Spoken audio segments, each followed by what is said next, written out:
मित्रों नमस्कार। आशा है आप स्वस्थ होंगे, प्रसन्न होंगे। तो हम लोग श्रीमद् भागवत के 10वें स्कंद की कथा श्रवण कर रहे हैं। पिछले एपिसोड में आपने सुना कि भगवान ने योग माया से कहा कि तुम देवकी के गर्भ से रोहिणी के गर्भ में ट्रांसफर कर दो, और वही बलराम जी का जन्म रोहिणी के गर्भ से हुआ। अब आगे की कथा हम सुनने जा रहे हैं। आइए भगवान का नाम लेते हैं। ओम श्री परमात्मने नमः। ओम श्री परमात्मने नमः।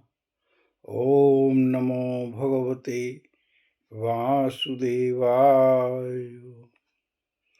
सुखदेव जी कहते हैं कि अब वह समय आ गया था जब भगवान स्वयं देवकी वसुदेव को निमित्त बनाकर संतों के हितार्थ पृथ्वी पर आने की इच्छा की।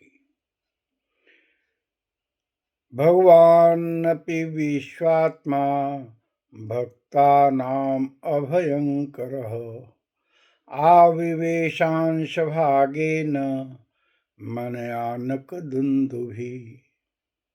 भगवान भक्तों को अभय करने वाले हैं। वे सर्वत्र सब रूप में हैं। उन्हें कहीं आना जाना नहीं है, इसलिए वे वसुदेव जी के मन में अपने समस्त कलाओं के साथ प्रकट हो गए। स बिभ्रत पौरुषम धाम भ्राजमानो यथा रविः दुरासदोति दुर्धर्षो भूतानां संबभूवः। उसमें विद्यमान होने पर भी अपने को अव्यक्त से व्यक्त कर दिया।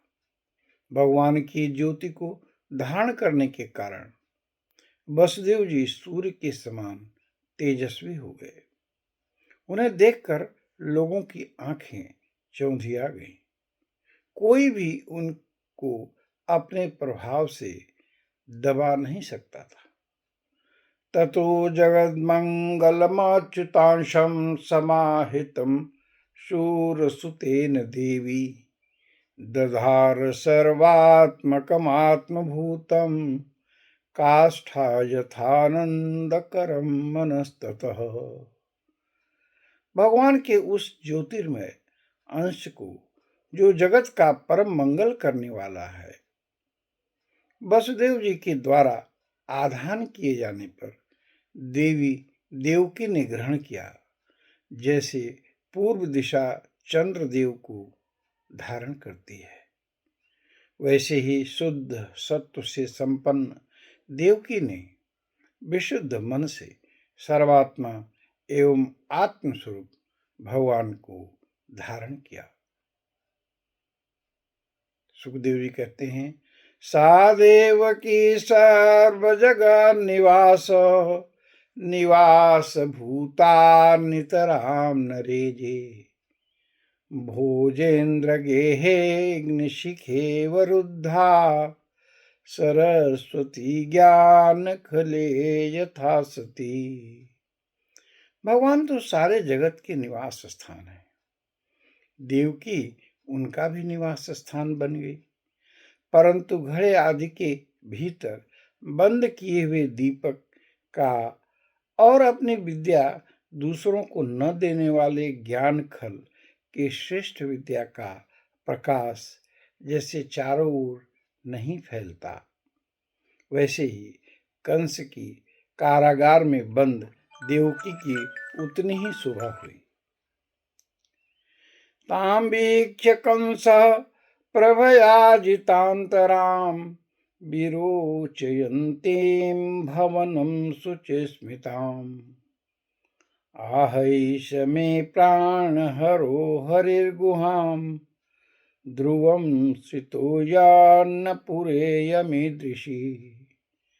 भाव है कि देवकी की अभूतपूर्व शोभा देखकर कंस समझ गया कि देवकी के इस गर्भ में भगवान विष्णु आ गए हैं।